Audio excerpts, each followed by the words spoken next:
The compliments I receive for my work and for my contributions to our understanding of American history are greatly appreciated. And I certainly appreciate as much that you said to me at lunch today. He's a wonderful fellow to have lunch with, if any of you. And Mark was complimenting me on my narration of the Civil War series and my voice and other documentary narrations. And this 2 winters ago, and we live in Boston, and we're living in Boston, and we had what many of you doubtless remember reading about or seeing on television, devastating winter where there was a cumulative snowfall of 9 feet. And the city was a disaster. The subways were closed. You couldn't park anywhere. You couldn't drive your car. So there would be lulls between the blizzards that hit of a few days, and people would go out to the nearest market to stock up on provisions in order to survive. And one of these interludes, my wife, Rosalie, and I made a list of what we needed. And I volunteered to go to the Back Bay supermarket, Star Market, and the place was a madhouse of other people scrambling to get what they needed before it was all gone. And I got through my list quite well, but I couldn't find the cashews. Now, as you all know, cashews are essential to survival. So there was a fellow walking by with a Star Market sign on his shirt. And I said, excuse me, could you tell me, please, where I can find the cashews? He said, yes, follow me. And I followed him. We went around a couple of turns, and he pointed it out. And I thanked him. Well, 10 or 15 minutes later, when I was checking out the cash register, he came up to me again, and he said, excuse me, I don't mean to bother you, but your voice, that voice, have I heard that on television? And I said, well, there's a good chance, I'm sure, that you have. He said, were you the narrator of Ken Burns' The Civil War series? And I said, yes, I was. He said, I want to thank you from the bottom of my heart, because when that series first came on the air, I was suffering terribly from insomnia.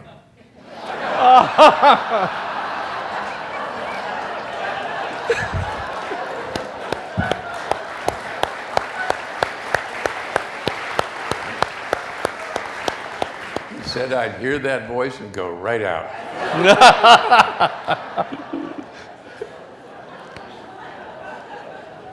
There are all kinds of compliments. Yeah. I have to veer off Can I course. move this down a little? Yeah, please. I've been trying to find the right place. So. The right place, yeah.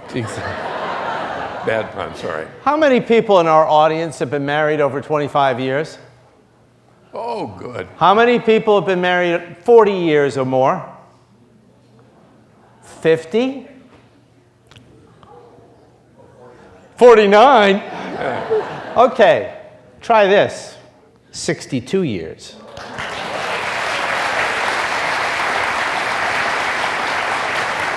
5 children, a boatload of grandchildren. So I ask you again, David McCullough, what is the secret? Rosalie. Yeah. I feel that one of the most obvious and important lessons of history is that almost nothing in nothing of any consequence is ever accomplished alone. It's a joint effort. No such thing as a self-made man, no such thing as foreseeable future, but you have to work with other people. And my kind of work, I've been lucky. I've never changed my publisher. I've had wonderful editors, art directors, and copy editors. And I've had the chance to interview all kinds of people who were very generous in giving me their time. And I've had the advice of many friends who were specialists in this or that, and other members of our family. But the most important person has been my editor-in-chief, who is Rosalie, my wife. And she is the person who listens. I try to write for the ear as well as the eye. And in the writing courses I've taught over the years, I stress this to all students who want to learn to write.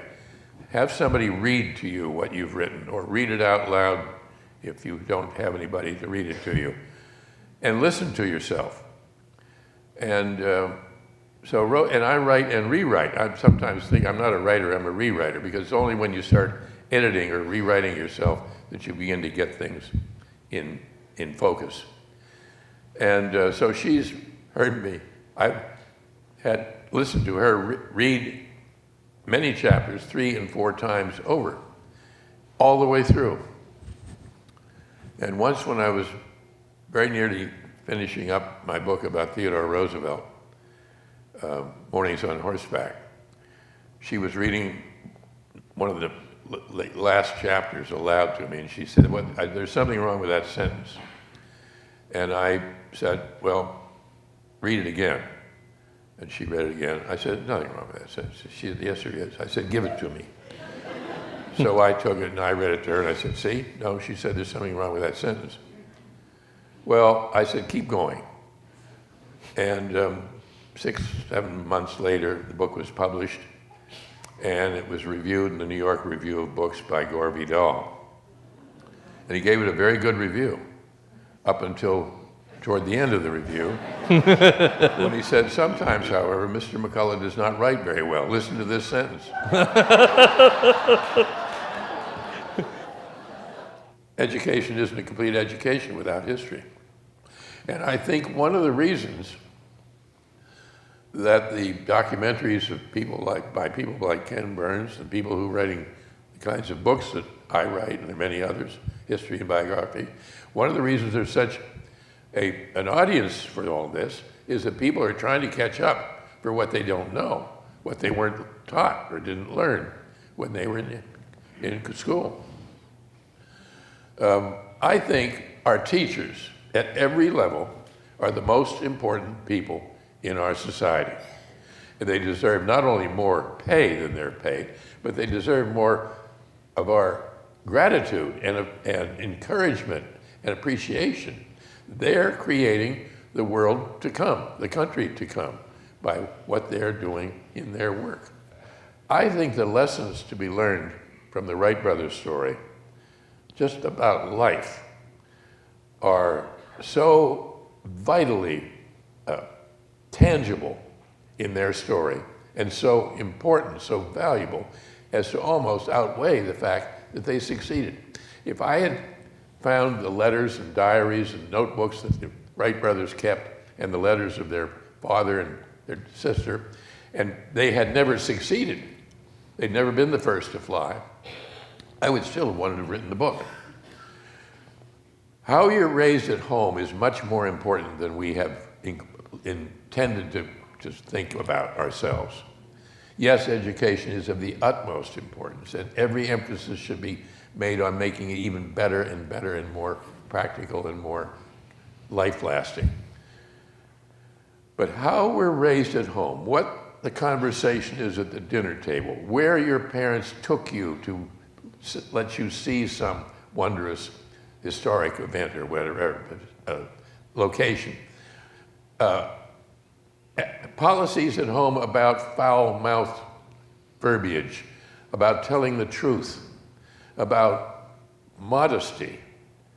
Remember modesty? That you don't get too big for your britches? That's the way the Wright brothers were raised at home, and you tell the truth. And you don't attack people because you disagree with them or because they're your rivals. The Wright brothers were criticized and mocked by all kinds of people, including other would-be inventors of the airplane, and they never said anything derogatory or belittling about any of those people ever, because the way they were raised at home. Truman would be appalled by the role of big money in politics today. Yes. Imagine and this is one of the most important lessons of history, is that character counts. And character, when it comes along and it's the real thing, is something we can all learn from. When Truman left office, he had no presidential pension. He had no money stashed away. He had only his World War II pension, Army pension. He lived in the house that he acquired because his mother-in-law owned it, in other words, through his wife. And he refused to ever take a fee for giving a talk or a speech or attending some meeting. He refused to serve on any board for a fee because he did not think that was the right thing for anyone who'd held our highest elective office ever to do. We've got to go back to where we have elected people who will work together and will not consider that because you and I differ on how to solve this or that problem, that doesn't mean I'm your enemy and you're my enemy, or that I say belittling, derogatory things about you.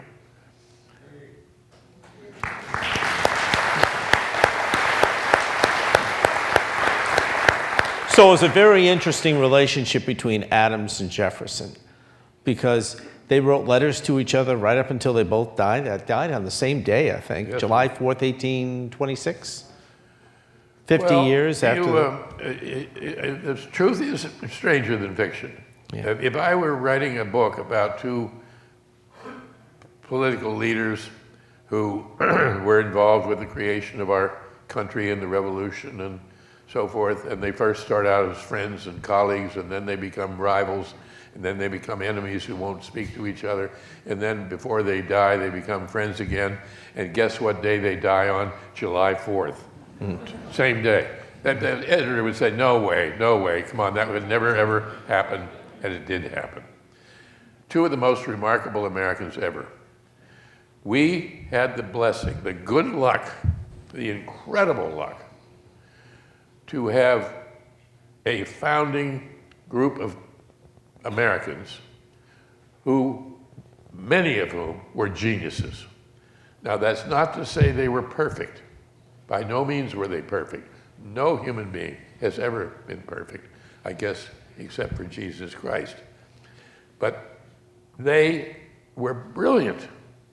And Adams and Jefferson are two superb examples, as superb as there were. And they're on the opposite sides in so many things. John Adams did not believe in slavery. John Adams is the only founder, think of this, the only founder of our country who never owned a slave as a matter of principle. And his wife, Abigail, was even more adamant on the subject. And that was not because he couldn't have afforded a slave. There was slavery in every state, every one of the 13 colonies. John Adams always spoke his mind, which unfortunately is not always the best policy for somebody in public life. John Adams grew up on a farm like Harry Truman, very poor farm. His mother was illiterate. Probably the only book in the house was the Bible. His father, we know, could read and write, but just barely. He got a scholarship to go to Harvard. Now, keep in mind, in that day, Harvard was sort of a small prep school. It was not the Harvard University by any means we think of. But as he said, I discovered books and I read forever. When he was 80 years old, he was embarking on a 14-volume history of France in French, which he had taught himself how to read. Incredible. And the vitality, the energy of those people. Absolutely. I haven't seen Hamilton. Tickets are pretty stiff. Some tell me $1,000 now. Because, yeah. Dean, I think I'll do that, laddie. Yeah, but not for a while. I haven't seen it, but I understand that the energy in it is very in keeping with the reality of the time. Great teachers are people who love what they're teaching and who convey that enthusiasm, that energy of interest. And very often, what happens is you take the course that you think you weren't interested in, and you become extremely interested in it. That happened to me in college. Geology was required. A science was required. So I asked around, what's the easiest science course you can take? Great scholarly ambition that I had. And they said, oh, geology. Rocky Flint's course. Guy's name was Flint, and he taught geology. But oh my God, was he fantastic. It was a big lecture course, about the size of this gathering here. And I've never forgotten it. He walked out the first morning, stood up there, very sort of stiff, severe-looking fellow, and he said, imagine the Empire State Building. Now imagine a Bible resting flat on top of the Empire State Building. Now imagine a dime flat on the top of the Empire State Building. So the Empire State Building represents the history of the earth. The Bible represents the history of life on earth. The dime represents the history of human life on earth. Wow. And boy, does that put it in perspective. Yeah. And it's seeing things relatively that's so important in education. We live in the information age. We're very proud of vast, abundant availability of information. But information isn't learning. Information isn't learning. If information were learning, if you memorized the World Almanac, you'd be educated. If you were to memorize the World Almanac, you wouldn't be educated, you would be weird. Education comes out of books, out of poetry, out of history, out of seeing a great performance on stage. It comes out of Shakespeare. It comes out of the lives of people like Wilbur and Orville Wright.